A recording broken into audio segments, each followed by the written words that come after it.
Bon, pour l'instant, c'est pas la peine pour m'attendre.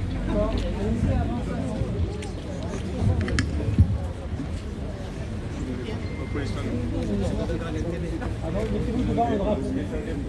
Devant les drapeaux.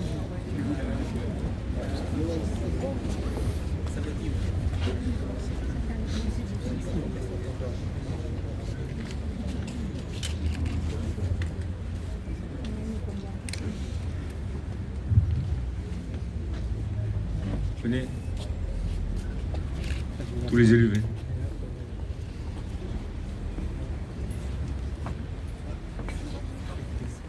Venez, Mme Marcus.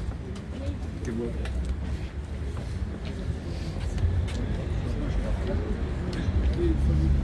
Mesdames et messieurs, les élus en vos grades et qualités, Monseigneur Ribado Dumas, que je ne vois pas mais qui doit être parmi nous. Venez, Monseigneur, venez. Monsieur l'abbé Duhart, mesdames et messieurs les présidents, chers concitoyens,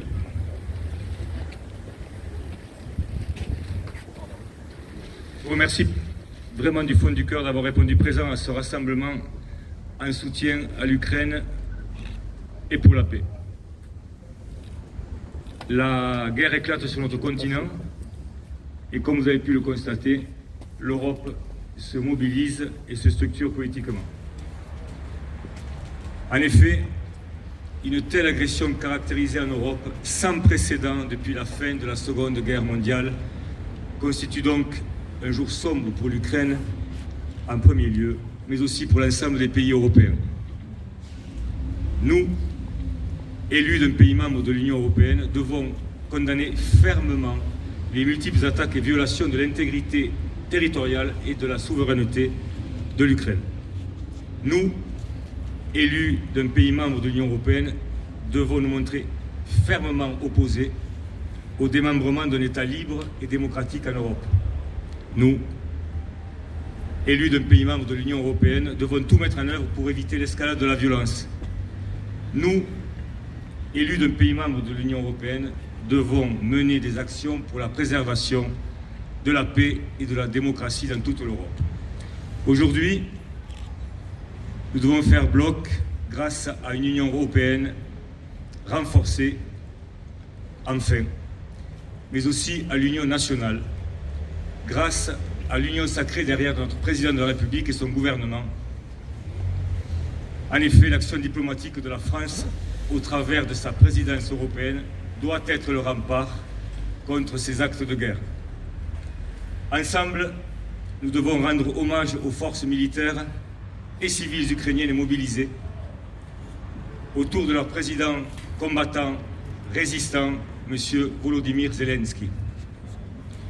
Nous devons avoir une pensée pour les journalistes et les reporters qui risquent leur vie tous les jours pour nous informer et lutter contre la désinformation et la propagande russe.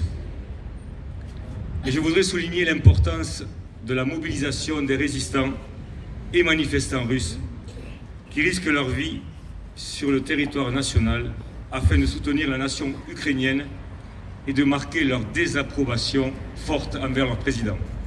Alors, ne nous trompons pas d'ennemis. Le peuple russe n'est en aucun cas responsable du déclenchement de cette guerre. C'est le choix d'un homme, d'un président russe et de son gouvernement. Ne nous laissons pas piéger, ne tombons pas dans l'amalgame et la haine. Soyons lucides pour rester solidaires. Tous ensemble, portons l'apaisement, la paix et le dialogue. Enfin, au-delà d'une aide symbolique que nous pouvons apporter depuis la France en brandissant des drapeaux et les couleurs de l'Ukraine sur nos monuments, liberté, égalité, fraternité, et sur les réseaux sociaux, je souhaite que Lourdes s'inscrive pleinement dans son histoire en accueillant des réfugiés politiques comme cela a déjà pu se faire à de multiples reprises par le passé en temps de guerre. Lourdes est une terre d'accueil, c'est la cité de la paix, c'est la ville fraternelle ad vitam aeternam. En début d'après-midi, j'ai pu échanger avec mon confrère le maire de Częstochowa, en Pologne, qui, en première ligne, a choisi dès le 17 février de se porter d'emblée candidat à l'accueil de 1000 personnes, 1000 Ukrainiens, qui ont été obligés de fuir leur pays.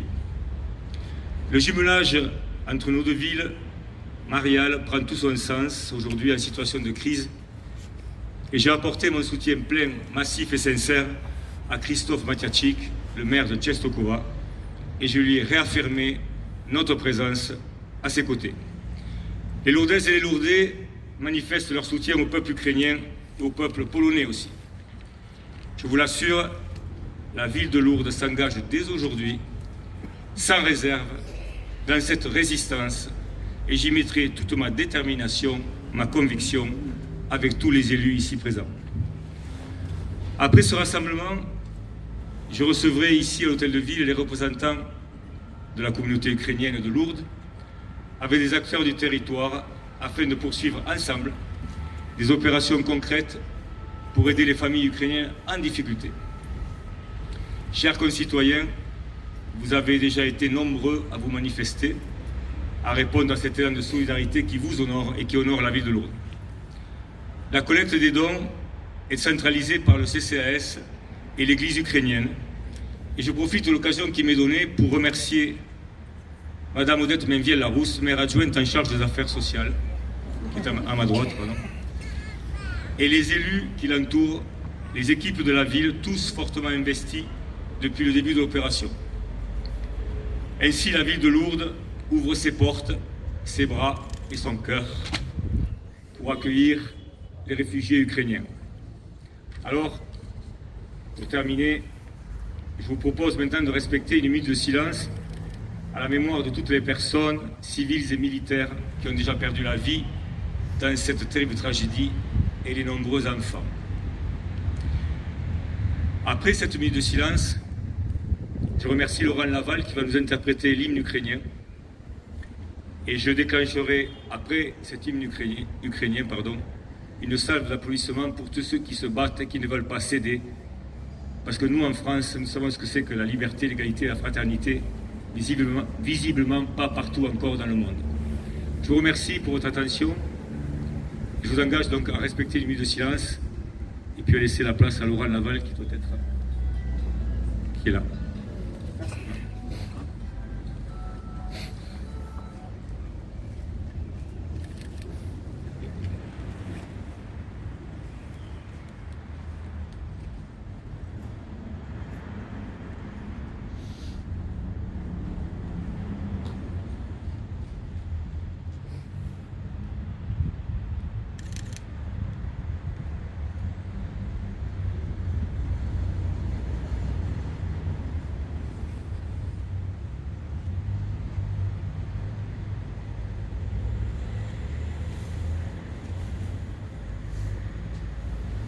Je vous remercie. Monsieur Laval, c'est à vous.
liberté nous donne nos âmes et nos corps.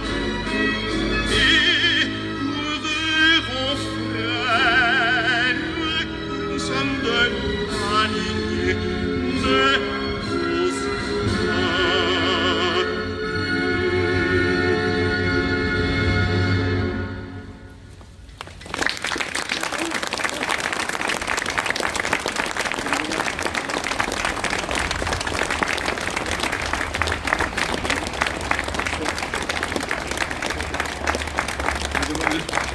Je demande de poursuivre les applaudissements le plus longtemps possible, merci. Pour tous les combattants qui ne céderont pas.